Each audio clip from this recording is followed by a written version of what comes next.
Welcome AJ maths. பயிற்சி 1.4 9th some. F என்ற சார்பானது F X equal to X plus two X greater than ஒன்னாக இருக்கும். 2 இருந்துச்சுன்னா -1 less than or equal to X less than or equal to ஒன்னாக இருக்கும். X -1ன்னு வச்சுக்கோங்களேன். -3 விட பெருசு -1 விட சின்னதாக இருக்கும் என வரையறுக்கப்பட்டால் யாரெல்லாம் கண்டுபிடிக்க சொல்லியிருக்காங்கன்னா f(3), f(0), f(-1.5), f(2) + f(-2) மதிப்புகளை காண்க அப்படின்னு சொல்லிட்டாங்க. ஃபர்ஸ்ட் இதில் நம்ம எக்ஸ் எழுதிட்டோம்னா நம்ம எந்த ஃபங்க்ஷனுக்கு எக்ஸினுடைய வேல்யூ எதை யூஸ் பண்ணணும்னு தெரிஞ்சிடும்.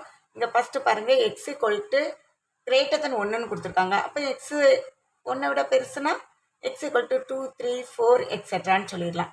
அடுத்து பாருங்கள், இது இந்த ஃபங்க்ஷன் 2வாக இருக்கணும்னா என்னவா இருக்கணுமா? எக்ஸ் -1ல் தொடங்கி எது வரைக்கும் +1 வரைக்கும். அப்போ எக்ஸ் எப்படி இருக்கும்? -1ல் தொடங்கி +1 வரைக்கும்னா இந்த 3 பேர் தான் யாரெல்லாம் -1, 0, 1. அடுத்து பாருங்களேன், -3 விட பெருசு, அதே நேரம் -1 விட சின்னது. என்ன வரும்? இங்கே பாருங்கள், -3 விட பெருசு, -1 விட சின்னதுன்னா எக்ஸ் என்னதான் -2 மட்டும்தான். ஓகேயா? இப்படி எந்தெந்த எக்ஸுக்கு என்னென்ன ஃபங்க்ஷனுங்கிறத கண்டுபிடிச்சிட்டா உங்களுக்கு கணக்கு இன்னும் ரொம்ப ஈஸியாயிரும். இனி 4 பேரையும் கண்டுபிடிக்க போகுமா? ஃபர்ஸ்ட் ஒன் யாரை கேட்டிருக்காங்க? f(3). f(3) கண்டுபிடிக்கணும். இதுக்குரிய ஃபங்க்ஷனை கண்டுபிடிச்சிருவோமா? f(3) இங்கே இருக்கு. அப்போ ஃபங்க்ஷன் என்னதான்? f(x) = x + 2. ஓகே, அப்போ இங்கே f(3)னா எக்ஸுக்கு பதிலாக 3 போட போகிறோம். 3 + 2 என்ன தான் வரும்? 5. ஓகேயா? ஃபர்ஸ்ட் ஆன்சர் ரொம்ப ஈஸியாக வந்துருச்சு. செகண்ட் கண்டுபிடிப்போமா? யாரை கேட்டிருக்காங்க? f(0). 0 எங்கே இருக்குன்னு பாருங்க, இங்கே உட்காந்துருக்காங்க. அப்போ வெறும் f(x) என்னதான்? 2 தான். அப்போ நான் f(0) போட்டாலும் என்னதான் வரும்? 2வே தான் வரும். ஓகேயா? அதனால் ஆன்சர் கிடைச்சிருச்சு. அடுத்து பாருங்க, தேர்டு எடுத்துக்குவோம். அதில் என்ன கேட்டிருக்காங்க? f(-1.5) கேட்டிருக்காங்க. இங்கே பாயிண்டில் இருக்கிறனால கொஞ்சம் கவனமாக பாருங்கள். -1.5னா அது எதுக்கும் இடையில தான் லைஸ் ஆகிட்டு இருக்கும். -1க்கும் -2க்கும் நடுவில் இருக்கும் இல்லையா? இங்கே தான் என்ன இருக்கும்? -1.5 இருக்க போகுது இல்லையா? அப்போ இங்கே எந்த இது வரும்னு பாருங்கள். எதுக்கும் இடையில தான் இருக்குது. -1க்கும் -2க்கும் இடையில இருக்குன்னா இங்கே தான் இருக்குது இல்லையா? அப்போ x-1 தான் இதனுடைய ஃபங்க்ஷனாக இருக்கும். அப்போ சொல்லுங்கள் பார்ப்போம். f(x) =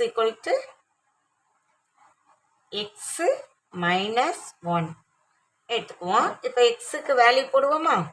எக்ஸ் என்ன? -1.5 -1 என்ன வரும்? ரெண்டுமே சேம் சைனாக இருக்கிறதுனால ஆட் பண்ணி அதே சைன் போடணும். -2.5 கிடைக்கும். இது யாரு? f(-1.5). அடுத்து ஃபோர்த்து பாருங்க. ஃபோர்த்தில் 2 பேர் கேட்டிருக்காங்க. f(2)வும் வேணும், f(-2)வும் வேணும். First f(2) கண்டுபிடிச்சிக்குவோமா? f(2) கண்டுபிடிக்கணும்னா இங்கே பாருங்க, 2 எங்கே இருக்கு? இங்கே இருக்கு இல்லையா? இங்கே இருக்கிறனால அதுக்குரிய ஃபங்க்ஷன் f(x) என்னதான்? x + 2 தான். அப்போ என்ன வரும்? f(2) போடும்போது 2 + 2 = 4 கிடைச்சிருச்சு. f(2) = 4ன்னு கிடைச்சிருக்கு. அது ஒன்று வச்சுக்குவோம். அடுத்து இதுலேயே f(-2)வும் வேணும் இல்லையா? f(-2) கண்டுபிடிக்க போகிறோம். -2னா எங்கே வரும்னு பாருங்கள். -2னா இங்கே இருக்குது ஃபங்க்ஷன். அப்போ f(x) = என்னவா தான் இருக்கும்? x -1 தான் இருக்கும். ஓகேயா? இப்போ f(-2) போடுவோம். என்ன வரும்? -2 -1 டோட்டலாக -3.